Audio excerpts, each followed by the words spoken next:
Hello and welcome to the Cardinal Report, the show that takes a look at North Central College athletics. I'm Will Armistead, and today we're highlighting the Cardinal men's soccer team, their exciting match with CCIW opponent Elmhurst College, and much more as the Cardinal Report rolls on.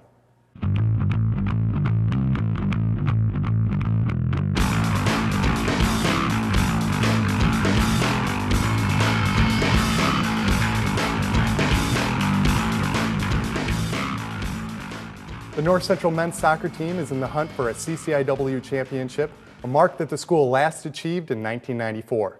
Third-year head coach Matt Klosterman is at the helm and looking to steer the Cardinals to that conference title. Coach Klosterman, thanks for joining us today. Yeah, thanks a lot. Definitely. You've been here, this is your third year. What did the program look like in 2007 compared to where it is today? I think it was a little different than it is today. Obviously, we're a little bit deeper.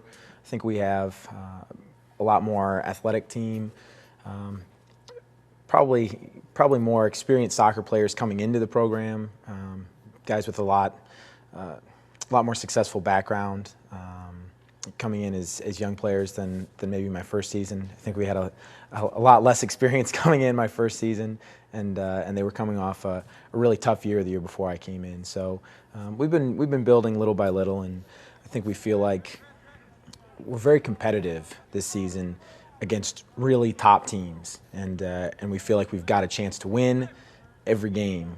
We haven't been consistent enough yet, but at least we're very close to getting that final piece of the puzzle. Right. Now you have a lot of experience coaching. Again, coming in, you being a first-year North Central coach, maybe not being too familiar with the team at the time. What were some of the initial objectives specifically for that team in 2007? Well, the team was coming off of really a last place finish in the NCAA. So they had a number of years of instability, just a lot of coaching changes. So really the first objective was to create some stability, to lay a foundation for what we hoped was going to be future success. Right. We had some young players who were talented, some guys who were coming in who were new to the program but who had a lot of potential. Right. And so the biggest challenge was just to set a new team environment. Right. That was really the biggest problem I think before was I think that instability had created a lot of issues. Right. With the team environment. Okay. And so I was the first full-time coach in a few years, and that was part of the turnover I think before. And so being full-time, being able to be around all the time, and really paying a little bit more attention to some of the details.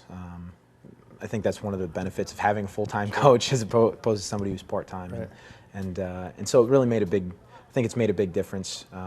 Just being able to get the guys together on a more regular basis. Right. And make sure that they all understand what's expected and what's required, and we have I think a very good team environment right now. Right. We talk a lot about it, and we work really hard on it. Right. So in that 2007 season, you had 4 wins. You doubled it in 2008 with 8. Right. This season, you have a lot of underclassmen on the team. Yeah. Mainly sophomores. You're starting a lot of sophomores. I think 8 right. sophomores on the team have started at least 8 games, some right. of them more.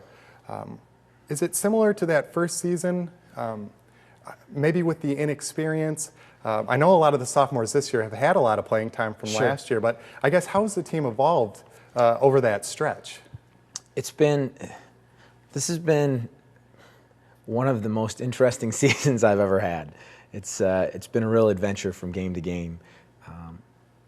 Probably the biggest difference between last season and this season was that last season we felt like we had a lot of guys who were playing at a certain level, but very, very few guys who were playing at a really high level.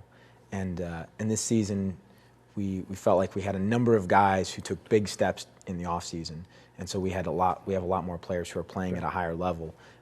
We're not always getting as consistent a play as we would like, but we feel like the talent's there, and a lot of players have come a long ways. I can't say that the experience has necessarily been the factor all the time. Just a little bit more consistency. Sure.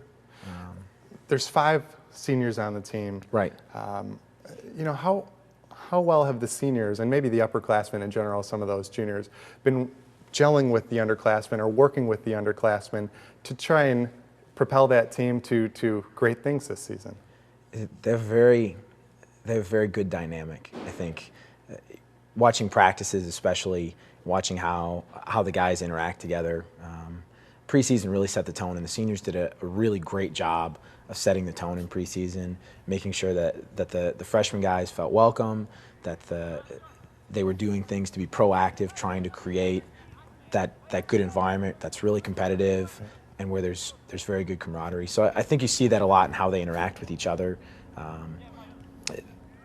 Yeah, it's been fun to see them really embrace the new guys. I think it would be very easy for them to feel threatened because there's so many young guys on the team. But I think quite the contrary. They've really embraced a lot of the younger guys because they realize that they can't do it by themselves, and they need the help from some other players. We simply don't have that many upperclassmen on the team. I think we have 5 seniors and 2 juniors. So they've really, I think, run with the idea that we're going to have some younger guys on the team, and they're good guys and they like them, and so they've really done everything they can to try and make it work. Definitely. Yeah. Earlier this week, the Cardinals played host to the Elmhurst Blue Jays. Right. A 3-1 loss that brings the mark to 5-7 on the season. However, 3 of those victories this year are overtime or double overtime victories.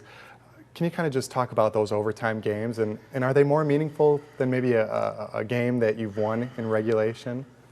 Well, they're certainly more exciting. I can't say that I'm always thrilled about it being more exciting, but in a way they're more meaningful, as you say. We get a lot of confidence out of winning an overtime game. When we go to overtime, our last overtime game, Milliken got a penalty kick with just a couple minutes to go in regulation to tie it, and I think we came off at the end of regulation and just said, "Oh, okay, well it's overtime, but we win overtime games, so we're okay with that." And I think they felt very confident. It actually calmed them down a little bit, and they came out and got a win 4.5 minutes into overtime. So that part's been good. I think the guys are very confident that they can score goals, and as the game goes on, in general, I think they feel more and more comfortable defending. So yeah, we're those overtime games are a little scary, but we're coming out on the right end of them right now. So hopefully that will continue. Definitely. Now, with that confidence, a big game last night against Elmhurst. They were the #1 team in conference at that time. Again, it's relatively early. They were carrying a 2-0 mark. They scored early. They scored within the first 5 minutes of the game. How well do you think your team responded after that initial Blue Jays goal? I think they responded actually very well. Nobody panicked. We went out and said, okay, well, we know we can score goals. And so right off the kickoff, they did a good job of holding the ball and trying to possess it, build up a little bit, and we had some good chances immediately after that. And I think it took us about 10 minutes to finally get one on the board, but it was a good response, and it came relatively quickly. So I thought that was very good. Definitely. And in the second half, the score was 3-1 after the first half. It remained that way after the second half. The play looked a little bit more balanced. There weren't as many maybe corner kicks or set plays or set pieces that Elmhurst had. It seemed as though the Cardinals neutralized both the offense and the defense there of the Blue Jays in the second half. Can you kind of just compare the first half to the second half for us? Well, it was a very windy game, and the wind was really blowing straight across the field. It wasn't blowing in either direction. And unfortunately for us, they have a player who can throw the ball really far, and they lost a player from the game before to a red card, and the replacement player is a kid who's about 6'4", and for us, our starting lineup is relatively short, and it was just turned out it was a bad matchup for us. So they scored on a corner kick and 2 throw-ins, which is almost never happens. But between the fact that he could throw it so far in the wind, really carrying it, and just that being a tough matchup for us, I think we we did a better job in the second half trying to come up with some other strategies to deal with his size.